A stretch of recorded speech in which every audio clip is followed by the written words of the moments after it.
The former USSR was a place of strict controls and censorship. But since the fall of the Iron Curtain, case files of the unexplained have slowly started to emerge from deep within the Soviet archives. These files tell of bizarre phenomena, monstrous creatures, and sinister occurrences. All of a sudden his eyes flickered, and it seemed to everyone in the room that he was coming back to life. These incredible stories come from all over the former Soviet Union, from times of fear and uncertainty. You have speculation without facts, you have mystification and myth.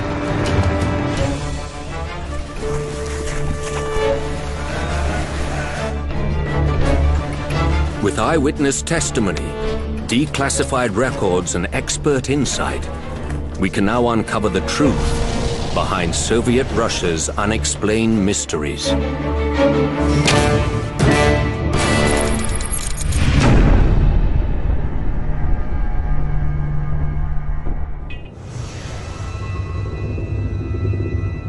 Russia's unexplained mysteries date right back through the Soviet era. This was a time when the Communist Party ruled with an iron fist. Information was restricted, leading to hearsay and rumor. In our attempt to rationalize what's going on around us without facts and information, we resort to speculation, conspiracy, and mystification. But sometimes information was simply passed on by word of mouth. A disturbing story has come to light of a place believed to exist deep in the remote forests of Siberia. It's called the Devil's Cemetery. Many who seek it never return. Those who do tell stories of an unnatural force. Many claim it's the entrance to the underworld. Russian explorer and believer in the paranormal, Alexander Rempel, has been there. The story of the Devil's Cemetery dates back to 1908.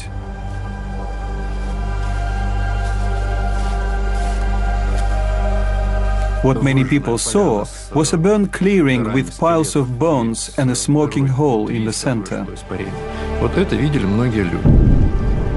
Rumors start to spread throughout the nearby villages.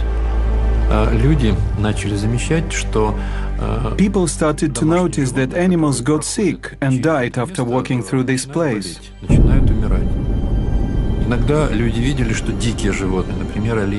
They would see a wild animal, like a deer, running through the Devil's Cemetery, and then it would fall down and die. To warn people from entering, the locals carve the face of the devil on one of the trees. Rempel says the carving keeps people away, but he also believes the effects of this cursed land spread beyond its boundaries. Two-headed calves began to be born in nearby villages.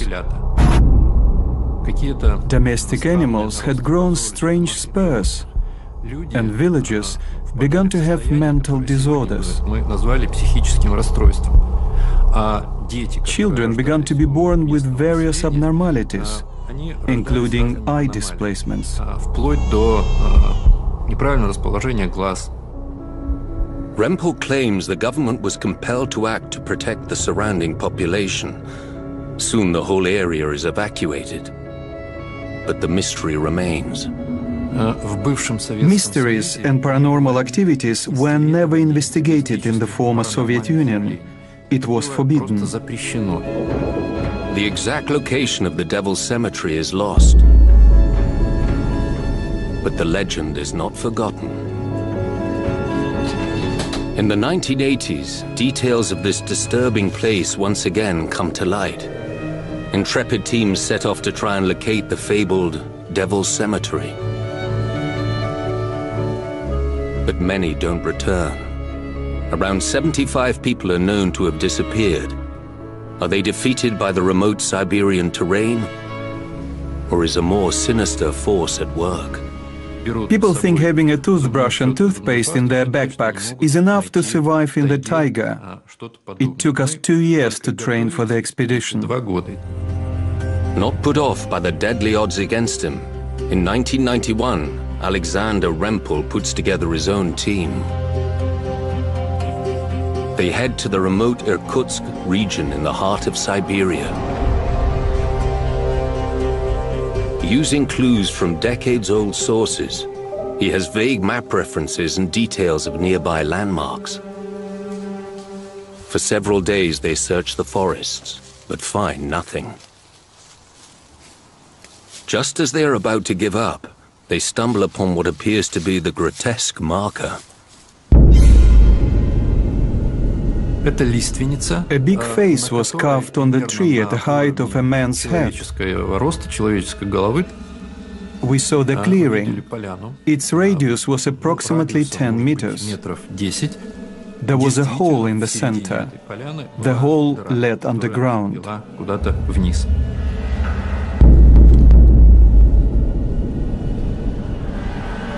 The area is barren, dotted with scorched tree trunks. As they approach, strange things begin to happen. Our compass stopped working when we approached the Devil's Cemetery. The compass needle started spinning. Other instruments also start producing bizarre readings. Our electromagnetic sensors show the intensity of exposure equal to measurements under high voltage wire.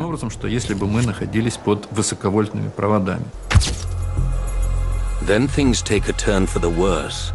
As they explore the area, members of Rempel's team start to feel sick.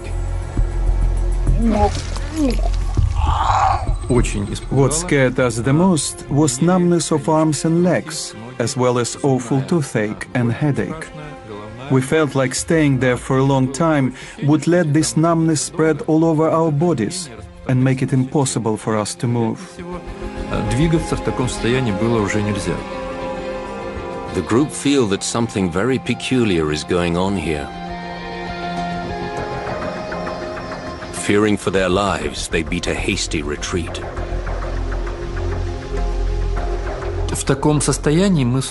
We did not sleep that night. We found no animal tracks on the ground. We saw no birds in the sky. But for blowing wind, it was almost perfectly silent.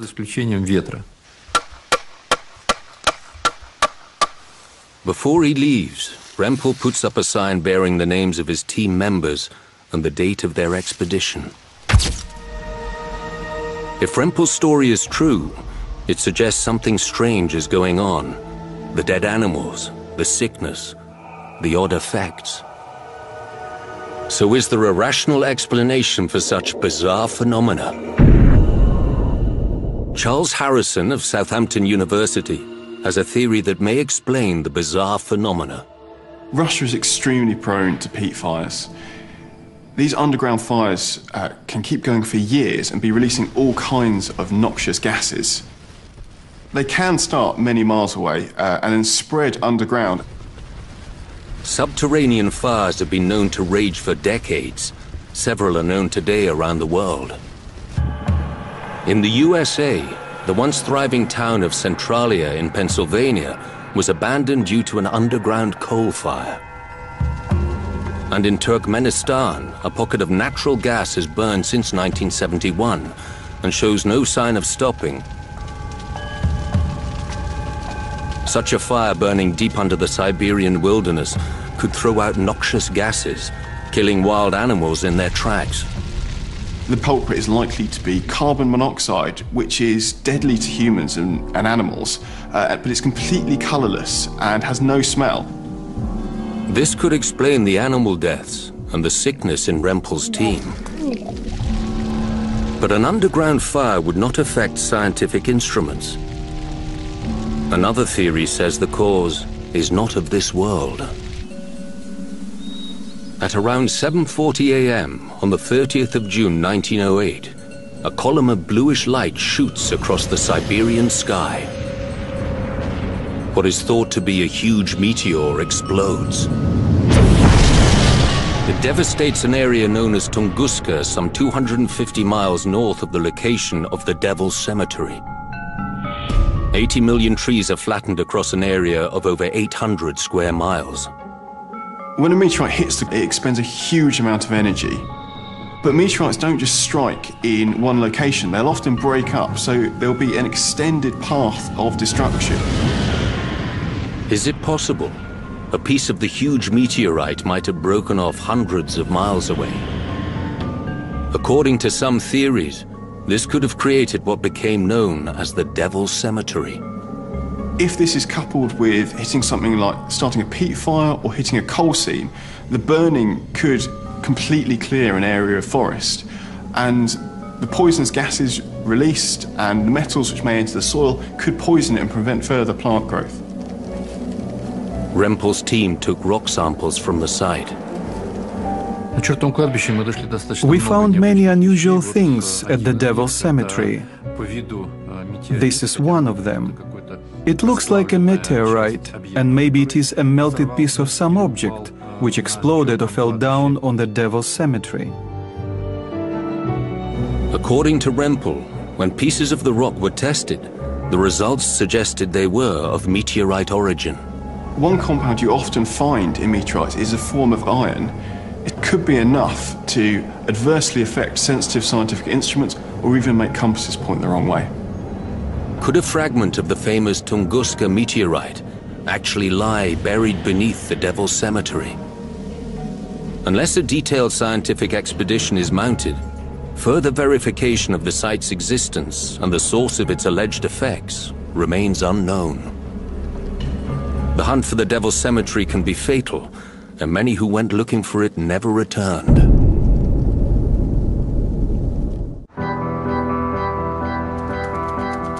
Russia holds many accounts of bizarre creatures. Reports exist from right across the former Soviet Union of a very particular type of unidentified beast. These stories tell of human-like ape men roaming the wilds, bizarre mutants, or just a case of imagination running wild. This is the realm of the Russian wild man. Investigative journalist Nikolai Nepomniachtchi used to work for Russia's famous Around the World magazine. He uncovered a story of a close encounter with a mysterious human-like creature.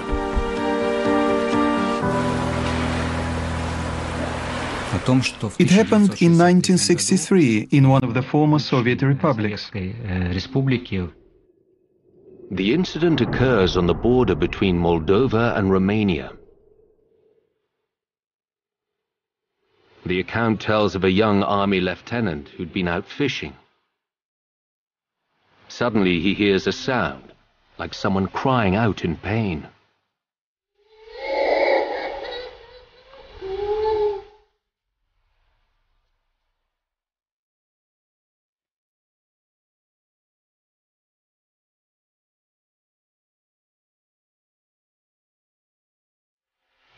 He saw a very strange creature there.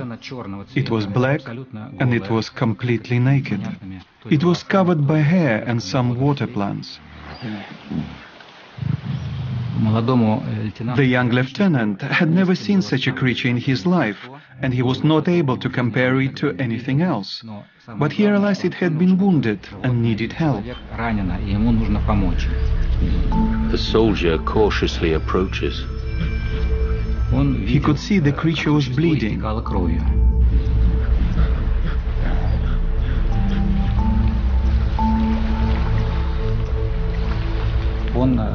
He bandaged the creature's arm, and the creature seemed to be grateful, but it did not say anything. Stepping back, the lieutenant continues to watch the strange figure.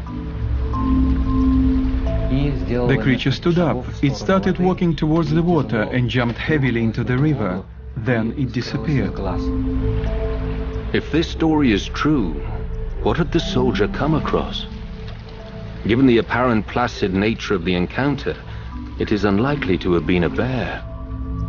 Another explanation would be a person with werewolf syndrome or hypertrichosis, which causes hair to grow all over the body.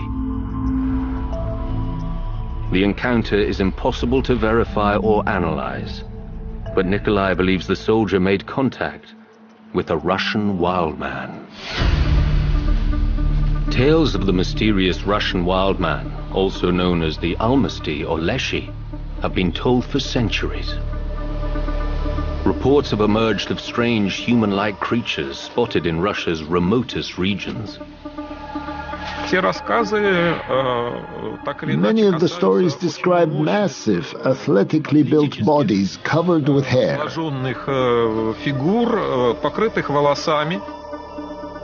hair was short.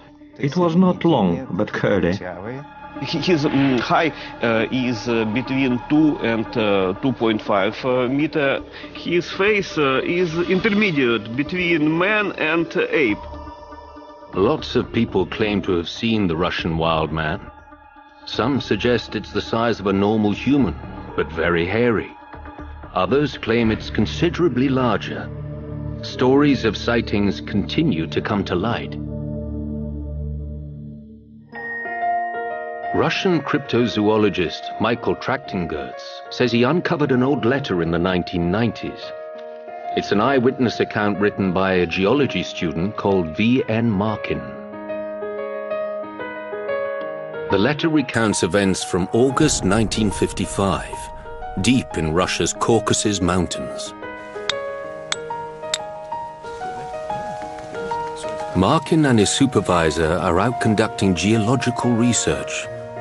They meet a shepherd who tells them about a mysterious creature that has been seen in the woods. He warned them about wild men living in the mountains. They said going there was dangerous. But the geologists ignore the warning. They think the idea is preposterous. They thought it was funny. What wild men? In the Caucasus? It's impossible. And so they continued their trip. But the day doesn't end well. On their way back to camp, Markin tripped over a rock and hurt his foot.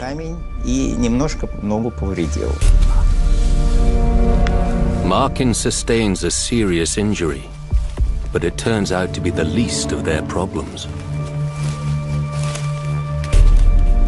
Back at their tent, the two men find a scene of devastation.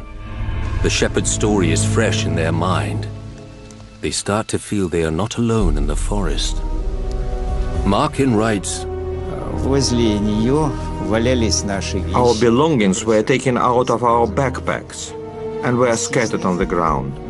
All the fresh food was gone. Maybe a bear had stumbled into their camp.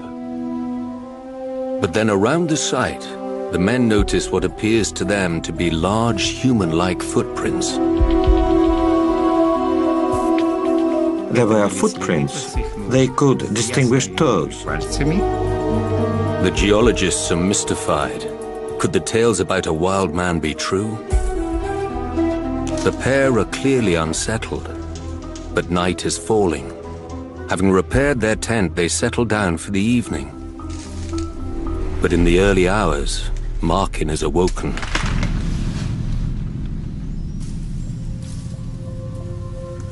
He writes, I got my head out of my sleeping bag, trying to make as little noise as possible.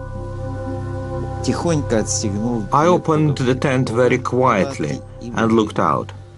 Standing just outside the tent, Markin is face to face with what appears to be a large, human-like creature.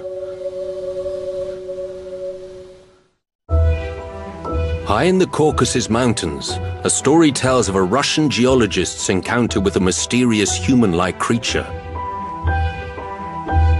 Afterwards, he sends a letter to cryptozoologist Michael Trachtengerz. Markin writes, I saw a chunky man standing 5 steps away from my tent. I reached to wake up my friend Pavel, but was stopped by a sudden pain in my foot. I couldn't help but shout out. When he looks out again, the creature is gone. He grabs his notepad. And here is the drawing Markin sent us. Markin claims he saw a large figure with human form, but covered in hair.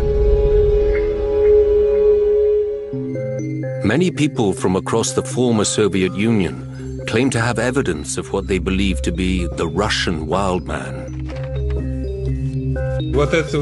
I made a cast of this footprint myself in Tajikistan in 1979. This is handprint of wild man that was detected by us in Tianshan. This is a piece of fur, a piece of flesh, and a piece of skin. While some wild man evidence has now been identified as coming from bears, much still remains unexplained. Those that believe the wild man does exist have great faith in what their evidence can reveal. According to size of this footprint, we detected that mass of this object was about 200 kilograms. It was a very big animal. But are these footprints real evidence or wishful thinking? Casts are easy to misinterpret or even to fake. One-on-one encounters or sightings by their nature cannot be independently verified, and some reports have now been explained as wild animals. I realize that science needs proof, a body to put on the table, to study it with a knife and microscope. However, I oppose the idea of hunting this creature.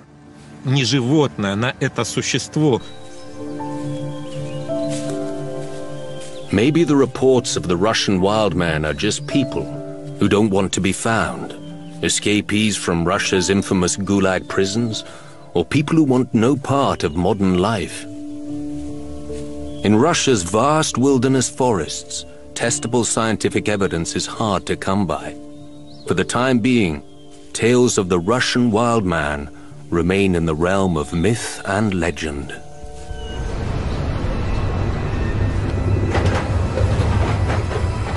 From within Russia's many files of the unexplained, there are eyewitness reports of bizarre and baffling encounters in the remote and desolate mountains. It's a huge country with very many different environments, climates.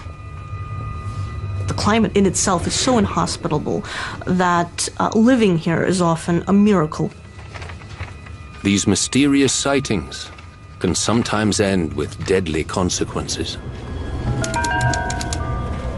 A group of climbers walking in the remote mountains pitch their tent, but not all of them will survive the night. This is one man's story of his encounter with a mysterious entity. It attacks the group, causing severe burns, and leaves one of them dead. This shocking encounter occurs in the Karachayevo region of Russia's Caucasus Mountains. The leader of the ill-fated expedition is expert mountaineer Vladimir Kavunyenko.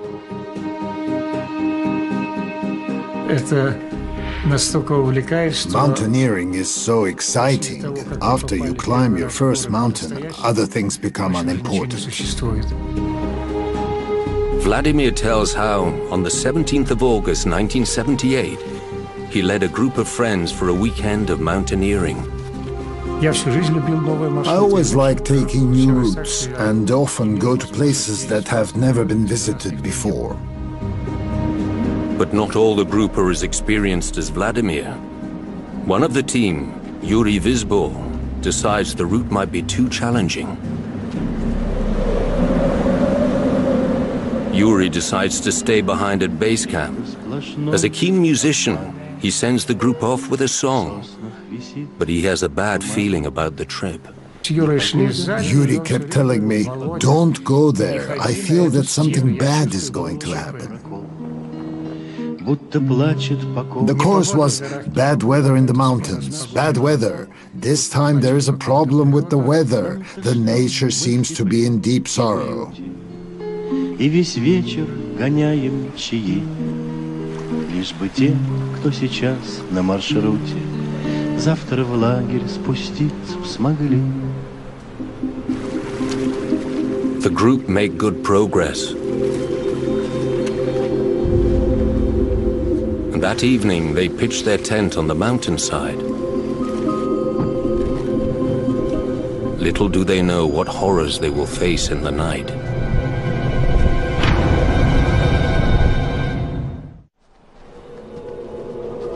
Mountaineer Vladimir Kabunyenko tells the story of how he led a group of climbers into the Caucasus Mountains. Setting up camp for the night, they're about to encounter a mysterious and deadly phenomenon. Our tent was very small. That's why we had to sleep head to toe. Vladimir swaps places with his friend Oleg. This simple action will have significant repercussions.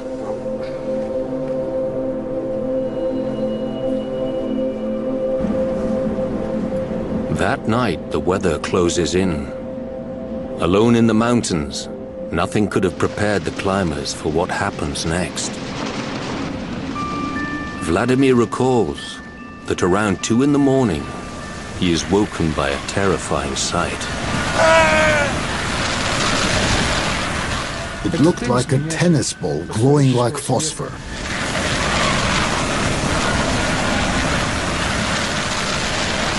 Vladimir is hypnotized by this strange vision. I was unable to move my hands, my legs. I was kind of paralyzed, and I was very frightened. And then it started coming into direct contact with us. The fireball is incredibly hot. It burns through the climbers' sleeping bags and scorches their skin on impact.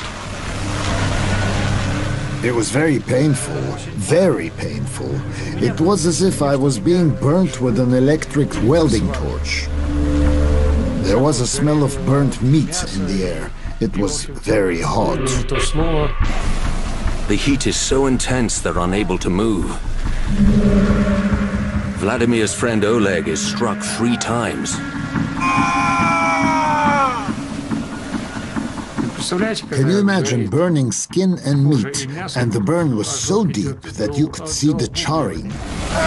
Eventually, the searing pain is too much for Vladimir to bear. I lost consciousness and could not understand what was going on. As suddenly as it arrived, the mysterious ball of fire vanishes.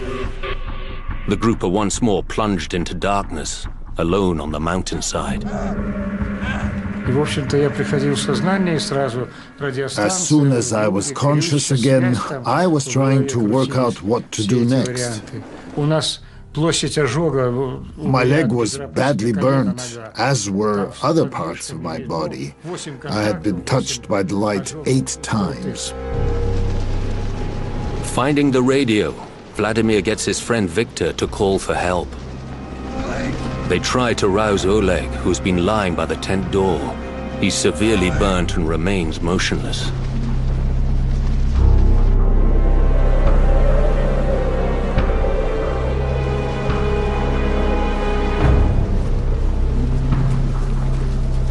It takes a while for the rescuers to arrive, but when they do, they're horrified.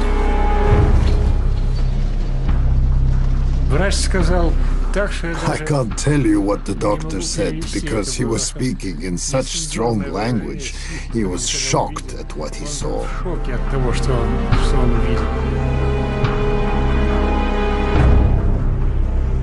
Vladimir's friend Oleg has no pulse. Despite attempts to revive him, he's pronounced dead at the scene. The mountaineers are taken to hospital, where they're treated for severe burns. Because of the complexity of their injuries, Vladimir says they all require urgent surgery and multiple skin grafts. Here's one burn. It used to be big and reached down to the bone. So what attacked the climbers so savagely? With only Vladimir's testimony to go by, it's impossible to know for sure what happened. But he's certain it was a rare and mysterious phenomenon that has been reported in mountains around the world. I believe that it was ball lightning. For scientific investigators, reports of ball lightning can often be explained as optical illusions or the result of overactive imaginations. We know so little about ball lightning, it's very hard to separate the myth from the reality. Ball lightning is said to appear as a glowing ball which moves erratically around a location. This ties in with Vladimir's description.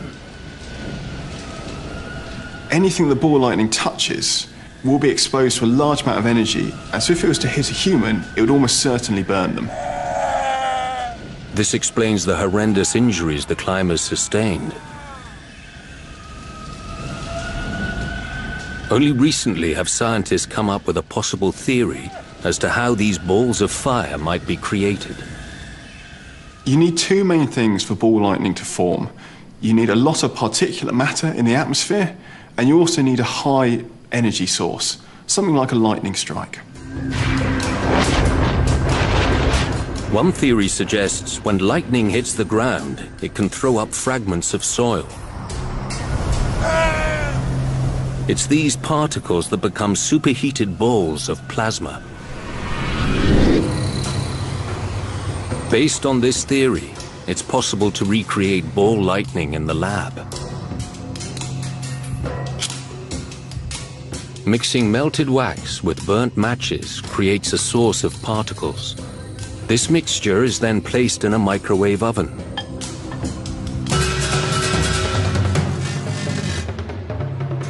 The microwaves superheat the particles just like a lightning strike. So the particles would have been ignited by the energy from the microwave, this forming this stable plasma which we call ball lightning.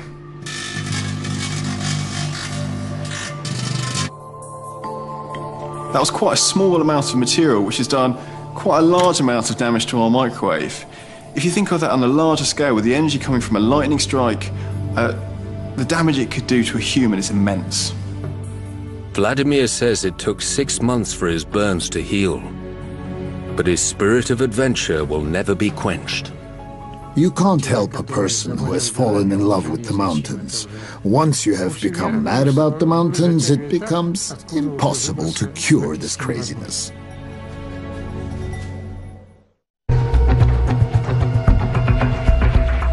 Along with mysterious cases of the unexplained, the Russian archives also contain details of shocking medical experiments. This was a time of politically driven goals and dubious ethics. Russia has a very big, complicated, powerful, and inscrutable government. The purpose of controlling information for the Soviet Union was to project an image of itself as successful, powerful. One of the most chilling accounts dates from the 1920s. Footage reveals that Soviet scientists create monstrous abominations and even attempt to raise the dead. While many science facilities were hidden in the snowy wastelands, this disturbing case occurs in the heart of Moscow. The story centers on Russian surgeon Sergei Brihunenko. He's witnessed the horrors of the First World War. And now his studies focus on the possibility of transplanting organs. These scientists wanted to know how the organs work in the body, how the different organs worked. And that's very difficult to do because the organs are trapped inside you, and people, they tend not to work when you take them out of someone or something. If a healthy organ can successfully replace a dying one, then perhaps one day death itself could be conquered. Brihunenko investigates the possibility of keeping organs alive when removed from a body. He invents a primitive life support machine called the autojector. It was this sort of contraption of glass and plastic tubing or rubber tubing, and the goal was to supply blood and take waste blood away and reoxygenate it, warm it up and put it back into an organ. He begins to experiment on animals.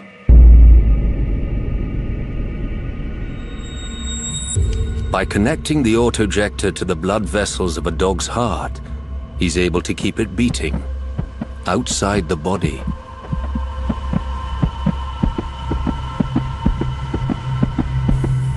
But Bryunenko is far from done. He wants to keep something much larger alive.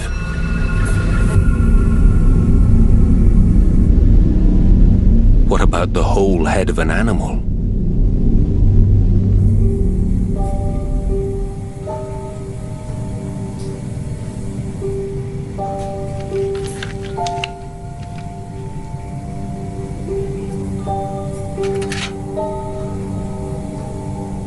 Russian surgeon Professor Sergei Glyantsev has studied Bryunenko's work in great detail.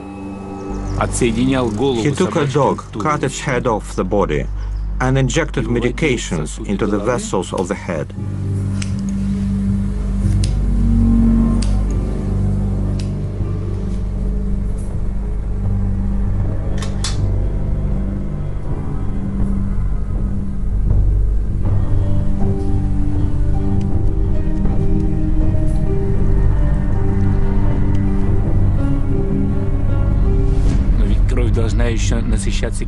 Blood must be oxygenated. That's why he also took 2 tubes and joined them with the lungs of another dog. Bryunenko then connects the severed dog's head and another dog's lungs to his autojector machine, and the device is switched on. As the blood starts flowing around the system, the lungs begin to pump. Shockingly, the head comes back to life. The dog's eyes blink, its facial muscles twitch. The head persists in this undead state for 3.5 hours, until mercifully, all signs of life cease. Films of these experiments are released in the early 1940s. Briefly, there is a flurry of worldwide interest in what the Soviet scientists are doing. This amazing living head separated from the body shocked people not only in the USSR, but in the whole world. When this video was shown and it was confirmed that Bryunenko was able to keep these animals alive, it caught the public imagination in a big way. And people started to think, you know, wouldn't this be fantastic, an immortality machine that would keep me alive forever? But the Iron Curtain is closing around Soviet Russia. The West hears nothing more. But the research continues in secret. Behind the Iron Curtain, gruesome animal experiments are conducted away from the eyes of the West. The files name a second Russian surgeon, Vladimir Demikov. He wants to investigate the way organs are controlled by the brain. In doing so, he creates a monster. Demikov was not a doctor, he was a biologist. He took small animals' heads, such as the heads of puppies, and transplanted them to the necks of some adult dogs. Demikov creates a two-headed dog. You're looking at it, and suddenly you see a second head on its neck. The smaller dog would bite the ears and nibble at the larger dog, and they would fight with each other in that way. People who see the dog are shocked. Even Demikov's boss has reservations. He forbade him to do this. He said, "I can't look at this dog. Don't do this anymore." But through this gruesome experiment, Demikov pushes forward the frontiers of science. He can now explore the role of the nervous system in controlling a body's organs. No one had done that before. No one knew about that. While Demikov continues his work on dogs, Sergei Bryunenko wants to go one step further and work on humans. In the 1930s, Bryunenko turns his attention to the idea of reanimation. Is it possible to bring a dead body back to life? They took the body of a man who had died in surgery the day before, connected it to this machine.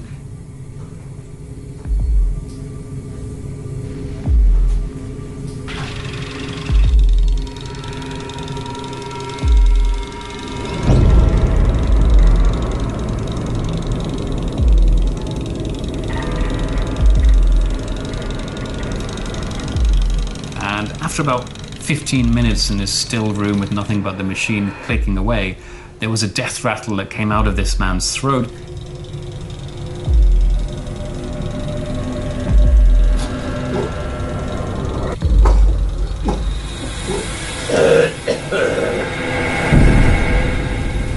And all of a sudden his eyes flickered, and it seemed to everyone in the room that he was coming back to life.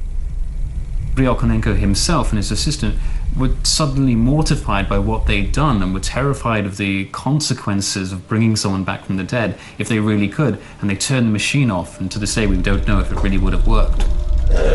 The Soviet scientists achieved what was long thought impossible. From keeping organs alive outside the body to transplanting organs, and possibly even reanimating the dead, if only temporarily. But was the research justified? People are still asking these questions. People are still dealing with questions regarding organ transplantation based on moral and ethical problems. Does a man have a right to intrude into God's creation and do something that God hasn't done? If you could bring someone back from the dead, then it meant there wasn't really a soul. It meant that a body was just a machine, and if one component in it broke, then you could just fix it with another machine.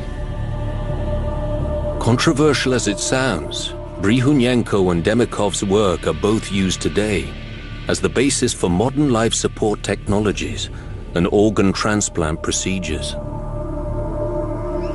The justification for this work is saving lives, and it's always been about saving lives. This was a medical advance at the time. This is a medical advance that we couldn't really have done without.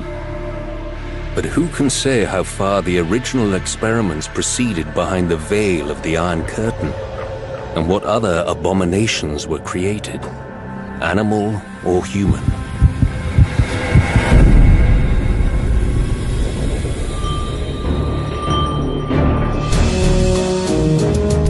Soviet Russia contained secrets that were concealed for decades behind the Iron Curtain. But in the 25 years since the fall of Soviet communism, the contents of many of these case files have slowly come to light. Some of the mysterious encounters and eyewitness reports now have rational explanations. Other stories seem destined to remain a mystery. For Mother Russia does not give up her secrets so easily.